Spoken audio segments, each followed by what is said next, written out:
pagkain sa munting kusina na ito, may mga broken hearted dito.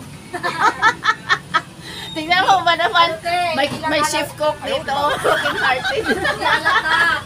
Hindi alata. Okay lang mag-broken hearted, basta hindi nyo lang i-break ang pagluluto nyo. Kailangan masarap kayo magluto.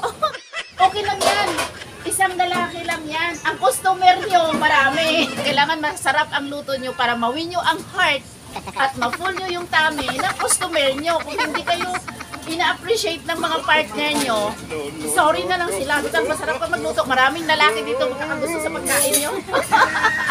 O, diba? Oh, ang saya lang. Hindi pwede iladlad ang mga diba?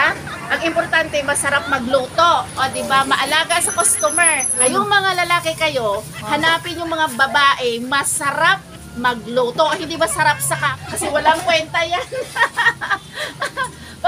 Paano na? Masarap pa magluto, masarap pa sa. O diba? O di, sobrang busog.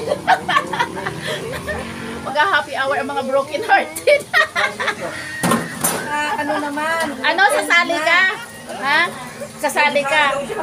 Mag-happy hour ang mga broken hearted daw mamaya. Sige, sana. Si Ate Isa hindi na broken dyan. Ay, hindi na ako broken. Diyos ko, alam mo, matatakot sa akin ang broken. Ikaw. Diyos ko, hindi na sa akin uso ang broken hearted. Bahala ka dyan. Ha? Mawala lang ang pinakagwapo na lalaki sa buhay ko, wag lang mga anak ko. Kahit mayaman yung lalaki, basta salbahe, wag lang ang anak ko mawala.